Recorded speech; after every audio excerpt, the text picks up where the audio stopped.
நன்றியோடு துதிக்கிறோம்ப்பா, ஸ்தோத்தரிக்கிறோம். இது ஒரு நல்ல நாளுக்காக ஜெபிக்கிறோம்ப்பா. ஆண்டவரே, உங்களுடைய பிரசனம் அப்பா எங்களை நிரப்ப போவதற்காக நன்றி. ஆண்டவரே, எங்கள் மீது ஒவ்வொருத்தர் மீதும் அனலாக இறங்க போவதற்காக நன்றி அப்பா. ஆண்டவரே, இன்னைக்கு எங்களோடு கூட நீங்கள் பேச போகிற இந்த நல்ல வார்த்தைக்காக நன்றி செலுத்திருந்தப்பா.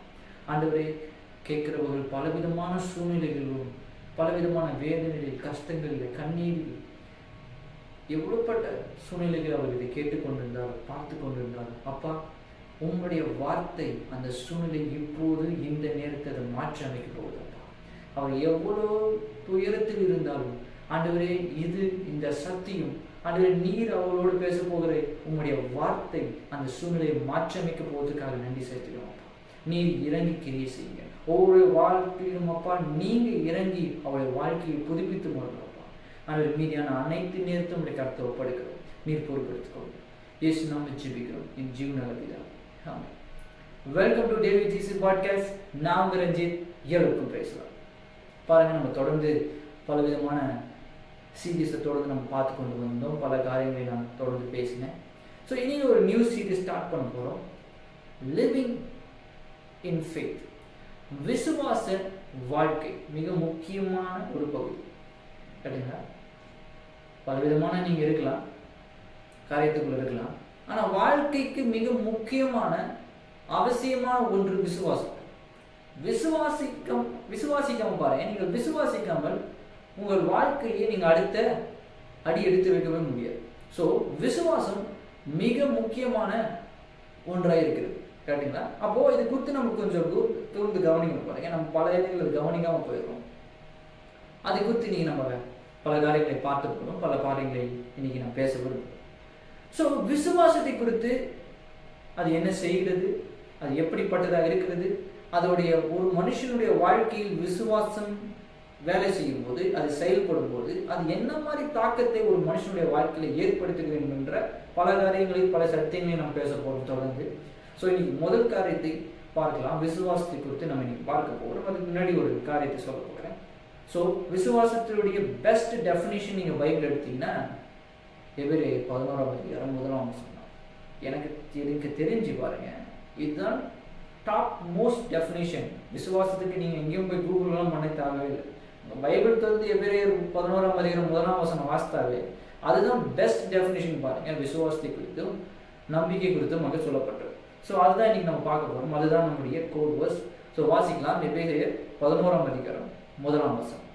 விசுவாசமானது நம்பப்படுகிறவர்களின் உறுதியும் காணப்படாதவர்களின் நிச்சயமாய் இருக்கிறது. சொல்லப்படுகிறது, விசுவாசமானது நம்பப்படுகிறவர்களின் உறுதியும் காணப்படாதவர்கள் குறித்து இருக்கிற நிச்சயம்தான் விசுவாசம்.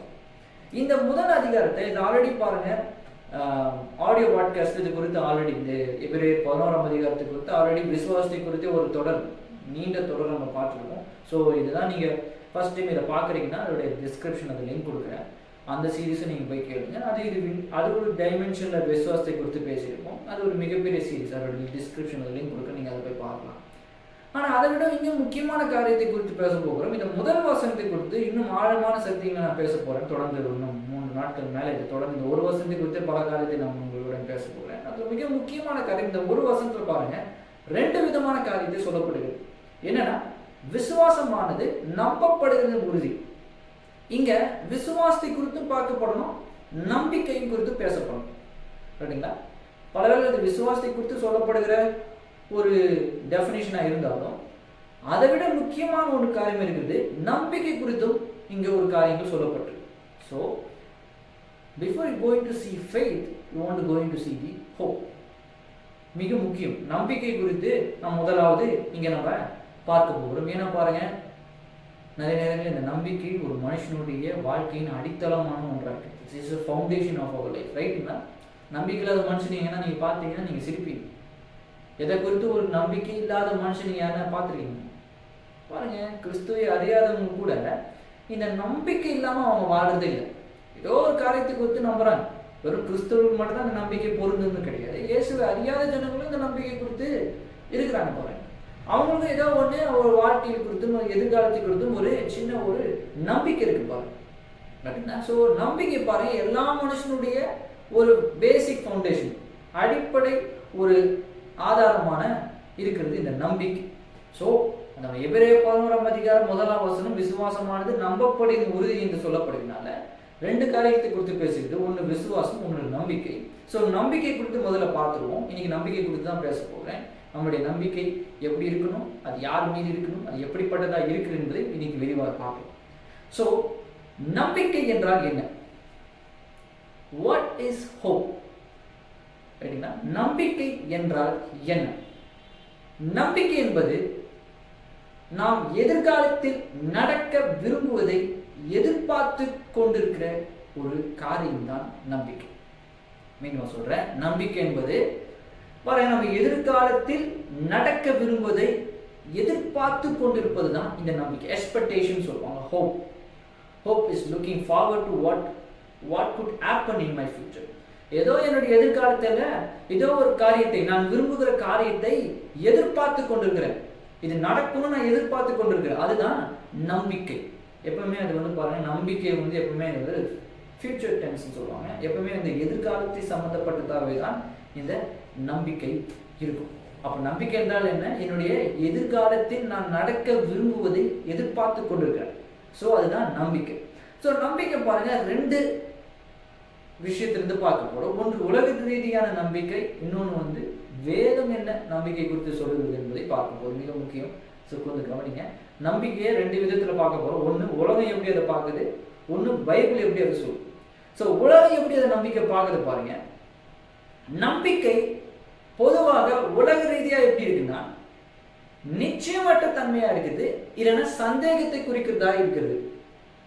நம்பிக்கை உலக ரீதியா நீங்க பார்க்கணும்னா அந்த நம்பிக்கை எப்படி இருக்குன்னா நிச்சயமற்ற ஒரு தன்மையை குறிக்குது, இல்லைன்னா சந்தேகத்தை எழுப்பக்கூடிய ஒரு காரியமாய் இருக்கிறது.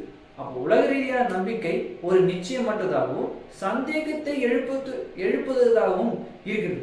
1 தீமோத்தேயு 6:17 வாசிக்கிறேன். 1 தீமோத்தேயு 6:17.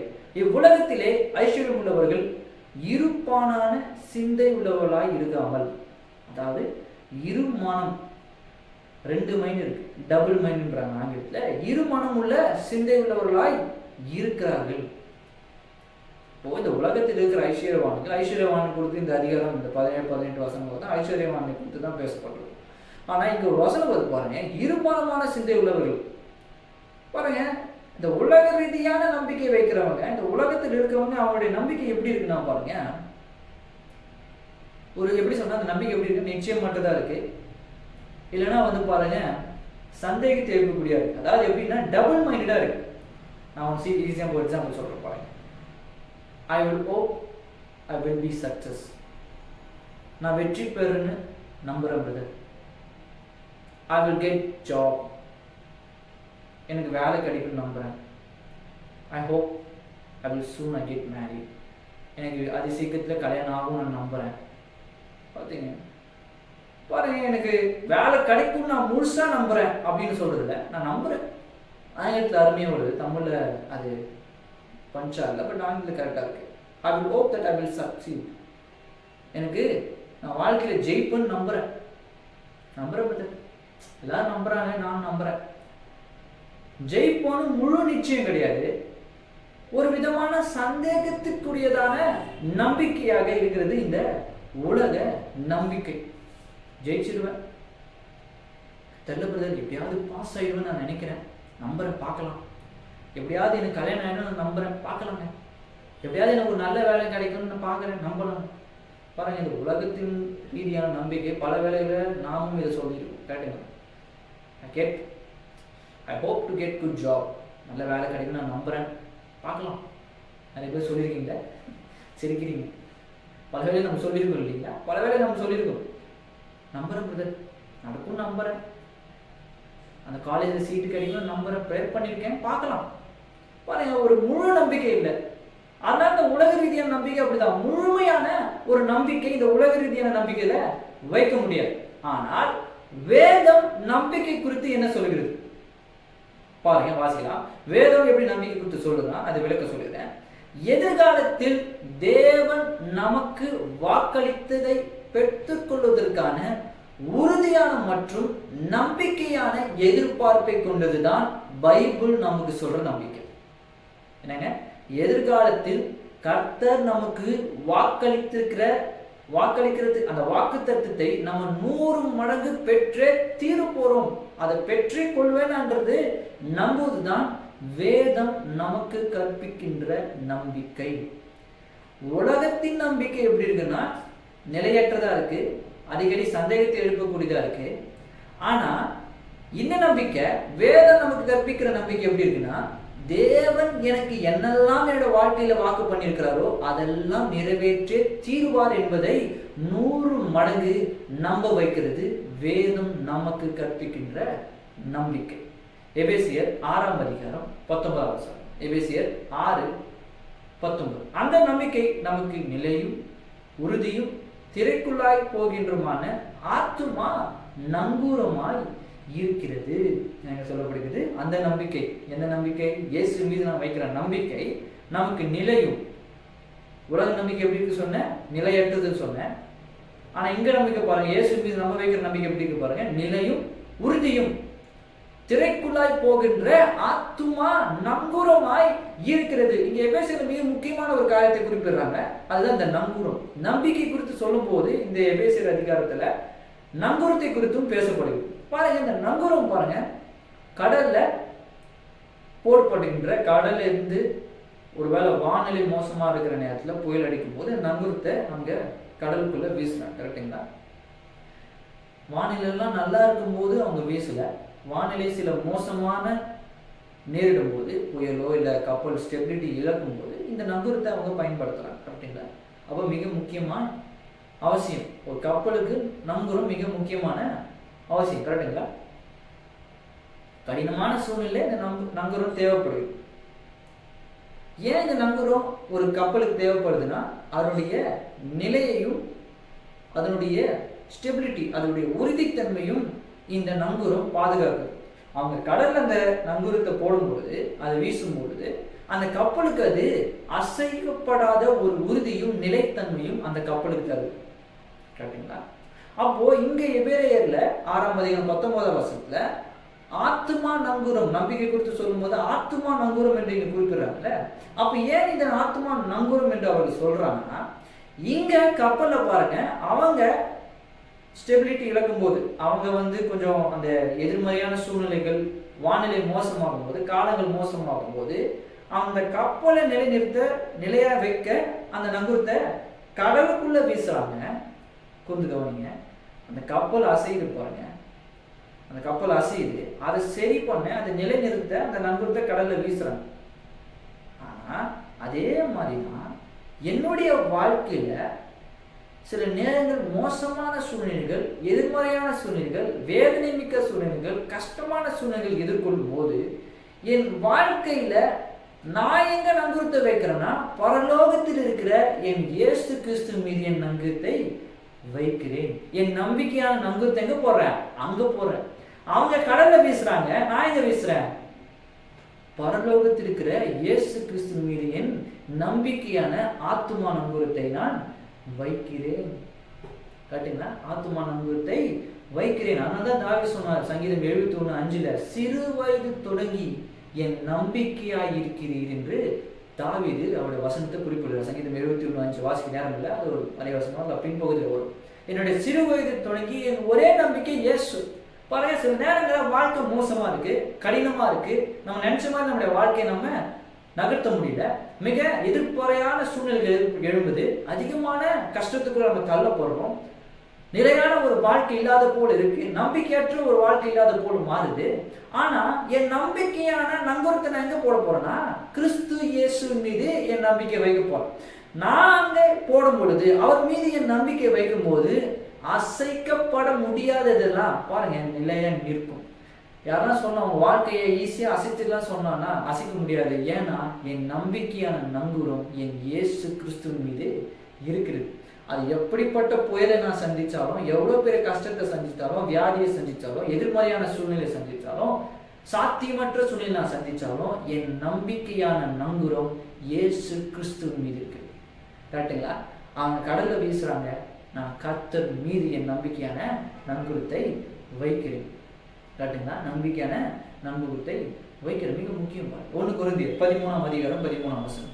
1 கொரிந்தியர் 13ஆம் அதிகாரம் 13ஆம் வசனம். இப்போது விசுவாசம், நம்பிக்கை, அன்பு இம்மூன்றிலும் நிலை நிற்கிறது, இவைகளில் அன்பே பெரியது. மிக முக்கியமான கூற்று எனக்கு சொல்லப்பட்டிருக்கு. பவுல் மிக முக்கியமான கிறிஸ்துவுடைய வாழ்க்கையில் மிக முக்கியமான 3 விஷயங்களை சொல்கிறார். அதுல 1 நம்பிக்கை. விசுவாசத்தை குறித்து நாளைக்கு பார்க்கலாம். இன்னைக்கு நம்பிக்கை குறித்து பேசலாம். இன்னைக்கு நம்பிக்கை பத்தி சொல்றேன். ஸோ மிக முக்கியமான ஃபவுண்டேஷன் ஆஃப் கிறிஸ்டியன் லைஃப்ல மிக முக்கியமான 3 காரியத்தை பவுல் வலியுறுத்துறார். 1 விசுவாசம், இன்னொன்று நம்பிக்கை, இன்னொன்று அன்பு. ஆனா இதுல அன்பு தான் பெருசுன்றார். ஆனா இது 3 முக்கியம். அன்பு பெருசுனால இது 2 பெருசு இல்லைன்னு அர்த்தம் இல்லை. மிக முக்கியமானது. இப்போது விசுவாசம், நம்பிக்கை, அன்பு இது 3ம் நிலை நிற்கிற ஒன்றாக இருக்குது. அப்போ கிறிஸ்துவ வாழ்க்கையில், நான் வாழ்கின்ற கிறிஸ்துவ வாழ்க்கையில் நிலையாய் என்னை நிற்க செய்கின்ற ஒன்று நம்பிக்கை. மறந்துடாதீங்க. உலக ரீதியான நம்பிக்கையை வைத்துக் கொண்டிருக்க சொல்றேன். உங்க நம்பிக்கை கிறிஸ்துவுக்குள்ள வைங்க. கேட்டீங்களா? இந்த 3 வசனத்துக்கான சாம்பிள் நான் காட்டுறேன். 1 தெசலோனிக்கேயர் 1ஆம் அதிகாரம் 2ஆம் வசனம். 1 தெசலோனிக்கேயர் 1ஆம் அதிகாரம் 2ஆம் வசனம். வேகமா போன டைம் இல்லைனால. தேவனுக்கு பிரியமான சகோதரரே, உங்கள் விசுவாசத்தின் கிரியையும் உங்கள் அன்பின் பிரயாசத்தையும் தம்முடைய கர்த்தருடைய இயேசு கிறிஸ்து மேல் உள்ள நம்பிக்கையின் பொறுமையும் தம்முடைய பிதாவாகிய தேவனுக்கு முன்பாக நாங்கள் இடைவிடாமல் நினைவு கூர்ந்து. இங்க 1 கொரிந்தியர் 13:13 பவுல் 3 காரியத்தை சொல்றார். கிறிஸ்துவ வாழ்க்கையில என்ன வேணும்னு சொல்றார்? விசுவாசம், நம்பிக்கை, அன்பு. அந்த 3 விஷயத்தை இவர் எப்படி பயன்படுத்துறாரு இந்த வசனம் சொல்லப்படுது பாருங்க. என்ன வசனங்க? உங்கள் விசுவாசின் கிரியையும். அப்போ விசுவாசத்தின் கிரியை அவசியமா இருக்கு. Faith and action. உங்கள் அன்பின் பிரயாசத்தையும், லவ், ரைட்டுங்களா? நீங்க அன்பை குறித்து பேசுகிறது. தம்முடைய கர்த்தராகிய இயேசு கிறிஸ்து மேல் உள்ள நம்பிக்கையின் பொறுமையும். அப்ப பாருங்க, பவுலுடைய வாழ்க்கையில இந்த 3 அவர் பயன்படுத்துறார். கர்த்தருடைய கிறிஸ்து இயேசு மேல் உள்ள நம்பிக்கையின் பொறுமையும். அப்ப எங்க வைக்கணும் உங்க நம்பிக்கை? உங்க பணக்கார அங்கிள் மீது இல்லை, உங்க படிப்பு மீது இல்லை. பரவாயில்ல, நான் இப்போ படிச்சிருக்கேன், எனக்கு நல்ல வேலை கிடைக்கும், என் படிப்பை நான் காப்பாற்றுன்றாங்க. பரவாயில்ல, கண்டிப்பாக படிப்பு காப்பாற்றுவாங்க, இல்லைன்னு சொல்லுவேன். ஆனால் அதில் எனக்கு சுய பெருமை அவசியம் இல்லை. என் கர்த்தரே என் நம்பிக்கை. கரெக்டுங்களா? அவர் தான் என்னை காப்பாற்றுவார். என் படிப்பு எனக்கு அந்த அளவுக்கு டேலண்ட் கொடுத்துருக்காரு, ஸ்கில் டேலண்ட் கொடுத்துருக்காரு. அதை யூஸ் பண்ணி நான் வளர்றேன் கண்டி. அதை வச்சுட்டு தான் நான் வளரணும் இல்லை. என் கர்த்தர் மீது நான் நம்பிக்கை வைக்கிறதுனால தான் நான் வளருவேன். கரெக்டுங்களா? ஸோ இது நீங்கள் இந்த நம்பிக்கை குறித்து நீங்கள் இன்னும் விரிவாக பார்க்கும்பொழுது உயிர்த்தெழுதலில் உள்ள நம்பிக்கை இது. நாம் இதை குறித்து கொஞ்ச நேரம் பேச போகிறோம். உயிர்த்தெழுதலில் இருக்கிற அந்த நம்பிக்கை குறித்து நாம் பார்க்க போகிறோம். மிக முக்கியம். கிறிஸ்து நமக்கு ஒரு சிறந்த எக்ஸாம்பிள் எடுத்துக்காட்டாகிறார். அப்போ கிறிஸ்துவின் மீது, அவர் உயிர்த்தெழுதல் மீது வைக்கப்படுகிற நம்பிக்கை மிக முக்கியமானது. 1 கொரிந்தியர் 15ஆம் அதிகாரம் 14-17 வாசிக்கிறேன். 1 கொரிந்தியர் 15ஆம் அதிகாரம் 14-17. கிறிஸ்து எழுந்திருக்கவில்லை என்றால் எங்கள் பிரசங்கமும் விருதா, உங்கள் விசுவாசமும் விருதா.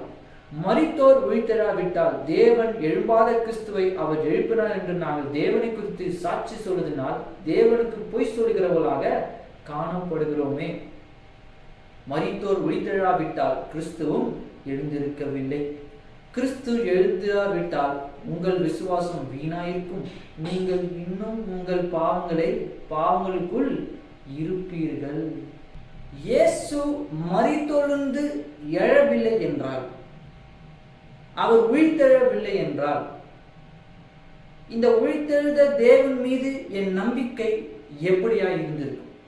மிக முக்கியமான கருத்தை பார்க்க போகிறோம்.